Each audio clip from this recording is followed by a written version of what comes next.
మీరు చెప్పినటువంటి డేటానే మేము ఖచ్చితంగా 12+ వస్తామని బీజేపీ వారి నాయకులు కూడా చెప్తా ఉన్నారు. బీజేపీకి సంబంధించినటువంటి రాష్ట్ర అధ్యక్షులు, బీజేపీకి సంబంధించినటువంటి లీడర్లు, ఈటెల రాజేందర్ లాంటి వాళ్ళు అందరూ కూడా సేమ్ లెక్క చెప్తా ఉన్నారు. అంటే నిజంగానే ఆ ప్రిడిక్షన్ నిజం అవ్వడానికి అవకాశం ఉంటుందా అని? ఇప్పుడు అంటే కొన్ని విషయాలు ఇప్పుడు చెప్పడం అనేది హ్మ్. ప్రిమాచ్యూర్‌గా ఉంటది. కొంత యెస్. ఇబ్బందికరంగా ఉంటది గానీ, ఆహ్, కీన్ కంటెస్ట్ గానీ, ట్రయాంగిల్ కంటెస్ట్ గానీ, సింగిల్‌గా వచ్చే సీట్లలో మాకు అంచనా ఉంది. ఓకే. అసలు 7, 8 సీట్ల వరకు మాకు ఎవరు పోటీ లేదు. ఏంటి అవి? మన 17 అదే నియోజకవర్గాలలో దాని ఊహించి విషయంలో చెప్పాల్సినటువంటివి దాన్ని ఏమేమి ఉన్నాయి? ఊహించి చెప్పడం వల్లనే అవతల క్యాండిడేట్‌లు ఇబ్బంది పడతారు ఇటు అటు. ఓకే. అందుకని నేను హ్మ్. దాన్ని రఫ్‌గా చెప్తున్నా. యెస్. 7, 8 ఈజీగా వస్తాయి. ఒక 5 కంటెస్ట్ ఉంటది. ఓకే. కంటెస్ట్‌లో కాంగ్రెస్ కంటెస్ట్ ఉంది. ఓకే. అది ట్రయాంగిల్ ఉండొచ్చంటారా? లేపోతే ట్రయాంగిల్ ఉన్నాయి. కీన్ కంటెస్ట్ అయితున్నాయి. ఓకే. హ్మ్. లైక్ మెదక్ లాంటియో సంథింగ్ అట్లా కొన్ని యెస్. ఉంటాయి. అట్లా ఎగ్జాంపుల్ చెప్తున్నా. హ్మ్. సో, రమారమి ఆహ్, యాంటీ స్టేట్ గవర్నమెంట్ అనే అంచనాను మాత్రం ప్రజలు తిరస్కరించారు. ఓకే. బీజేపీ తాను జాతీయ స్థాయిలో క్రమేపీ పెరుగుతున్న వ్యతిరేకత తెలంగాణలో కూడా దాని ప్రభావం చూపించింది.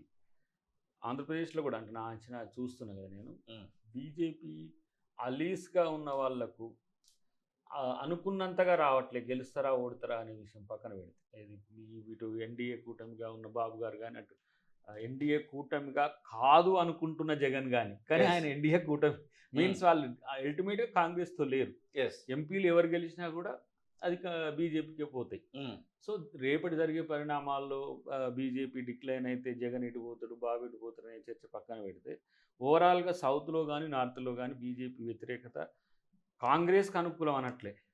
కాంగ్రెస్‌కు ప్రభుత్వం వైపు తీసుకుపోయే చర్చ అయితే నేను సోషల్ మీడియా అనేది కాదు. చాలామంది నుంచి వస్తున్న సమాచారాన్ని చూస్తున్నాం. ఇప్పుడు ఈ మొన్న మొన్న ఫేజ్ మాత్రం. బట్ తెలంగాణలో మాత్రం డెఫినిట్‌గా కాంగ్రెస్ అంచనాలకు తగ్గకుంటుంటదనేది నా యొక్క అభిప్రాయం. యెస్. ఇప్పుడున్నటువంటి ప్రకారము ఇంకా బరేలీకి సంబంధించినటువంటి విషయంలో మీ జాతీయ నాయకులు అక్కడ పోటీ చేస్తా ఉన్నారు. ఇంకా చాలా 7 ఫేజులలో 4 ఫేజులు మాత్రమే ముగిసినటువంటి పరిస్థితి. మిగిలినటువంటి ఫేజెస్‌లో ఎట్లా ఉండొచ్చనుకుంటున్నారు? కేజ్రీవాల్ బయటికి వచ్చినటువంటి నేపథ్యంలో ఇండి కూటమికి అది ఏ రకమైనటువంటి మేలు చేకూరుస్తుందనుకుంటున్నారు? ఏమైందంటే వాళ్ళు సెగ్రిగేషన్ అనేది ఎట్లయిందంటే టఫెస్ట్ టీమ్ ముందు పెట్టుకున్నారు. యెస్. సౌత్‌తో కూడినయి లేకపోతే వాళ్ళ స్టేట్‌లు లేనివి. వాట్లల్లో వ్యతిరేకత కామన్. అవును. ఎందుకు? బలం లేని దగ్గర ఇప్పుడు కేరళలో బీజేపీ గురించి ఆలోచించినా, తమిళనాడులో బీజేపీ గురించి ఆలోచించినా అదొక విచిత్రమైన వార్త అయితది.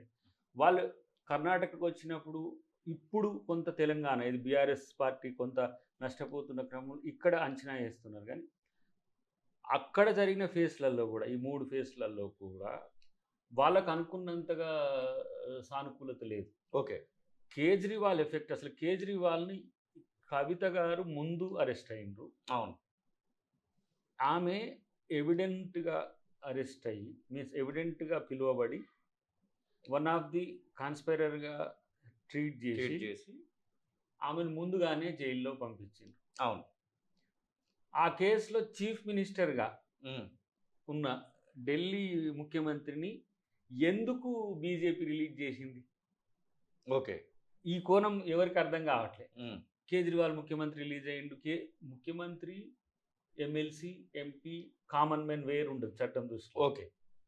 సమ్‌టైమ్స్ ఒక స్పెషల్ వాళ్ళకుంటది. కానీ ఇక్కడ కేజ్రీవాల్ గారిని రిలీజ్ జేయడం వెనుక హ్మ్.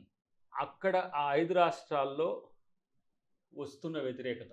యెస్. ఒకటి బనియాని, ఒకటి అగర్వాల్స్ అని కావచ్చు. వాటెవర్ ఒక చీఫ్ మినిస్టర్‌ను first ever in India. Okay. Elections టైమ్‌లో పొలిటికల్ వెండెట్టాతో అంటే రాజకీయ కక్ష సాధింపుతో అరెస్ట్ జేయడాన్ని ప్రజలు జీర్ణించుకోవట్లేదు. హ్మ్. ఢిల్లీ అంటే ఢిల్లీనే కాదు గదా! ఢిల్లీ అంటే పంజాబ్ ఉంటది. హర్యానా, హ్మ్. ఢిల్లీ అంటే పంజాబు, యెస్. ఢిల్లీ అంటే రాజస్థాను, ఢిల్లీ అంటే మీకు ఏంది Uttar Pradesh. Yes. Maximum part with ఉత్తరప్రదేశే. అవును. సో, ఉత్తరప్రదేశ్‌తో పాటు గుజరాత్‌లో ఆప్ ఉంది. తర్వాత పంజాబ్‌లో ఆప్ గవర్నమెంట్ ఉన్నది. యెస్. సో, ఈ 7, 8 రాష్ట్రాల్లో మీకు ఇంపాక్ట్ అవుతున్నది. అందుకని ఇమ్మీడియేట్‌గా ఏదో మధ్యంతర బెయిల్ అన్నట్టుగా ఇచ్చి చేస్తున్న పరిస్థితి ఎందుకొచ్చిందంటే బీజేపీ భయపడింది. హ్మ్. మొదట్లో కేజ్రీవాల్ ప్రో బీజేపీ ఉన్నప్పటికి గూడా తను ఈ రాజకీయ చదరంగంలో బీజేపీతో కలిసి నష్టపోవాలనుకోలేదు. ఓకే. సరే వాళ్ళకి బెనిఫిట్ చేసిండ్రా, నష్టం చేసిండ్రా, ఆ రోజు కాంగ్రెస్ అలీలేదు. ఎప్పుడైతే కాంగ్రెస్‌తో అలయన్స్‌కి వచ్చిందో జస్ట్ 2-3 డేస్‌లోనే వాళ్ళను కేస్ పుటప్ చేయడము, ఇమ్మీడియేట్‌గా సీఎంనే కాన్స్పిరర్‌గా చేయడం. కానీ అక్కడ లెఫ్టినెంట్ గవర్నర్ అనేటోడు ముఖ్యుడు. యెస్. తనను సస్పెండ్ చేసిండ్రు, లేకపోతే రిజైన్ చేసిండ్రు. బట్ ఆయనను తీసుకోలే ఇంతవరకు. అవును. ఆయనను కేసులోకి తీసుకోలే. ఎందుకు ఆయనను కేసులోకి తీసుకోలే? ఇది మనం చర్చించాల్సిన అవసరం ఉంది. కాబట్టి కేజ్రీవాల్ విడుదల వెనుక బీజేపీ రాజకీయ వ్యూహం ఉంది. అది నష్టపోతున్నా అనే అంశంతో ఇప్పుడు ఎందుకు బాజాప్తా చెప్పొచ్చు, మన స్టేట్ కాదు కాబట్టి. ఇప్పుడు ఇక్కడంటే ఎవరైనా చెప్తే ఇటు అటైనా అటు ఇటైనా ఫీల్ అవుతారు. కానీ 30+ ఎస్పీకి అక్కడ ఎంపీలు వస్తున్నాయి. ఓకే. ఉత్తరప్రదేశ్. సమాజ్‌వాదీ. హ్మ్. బీహార్‌లో దాదాపు నాకు తెలిసి 20+ ఉంటున్నాయి. ఇది ఓకే. మన ఎవరికి మనం లల్లు ప్రసాద్ యాదవ్, తేజస్వికి వీళ్ళకు. ఎందుకు నితీష్ కుమార్ గారు ఎప్పుడైతే ఇటు ఇండియా కూటమి వైపు వచ్చి మళ్ళీ ఆయనను బెదిరించంగనట్టు పోయిండో వారి క్రెడిబిలిటీ కూడా ఉన్నది. నవీన్ పట్నాయక్ ఏదో చర్చ వేస్తున్నారు. నవీన్ పట్నాయక్ గారు న్యూట్రల్గా ఉంటారు. అంటే మేజర్ స్టేట్స్ చెప్తున్నా, యెస్. ఒడిషా మేమే Hmm. వస్తామని అంటున్నారు వాళ్ళు. హ్మ్.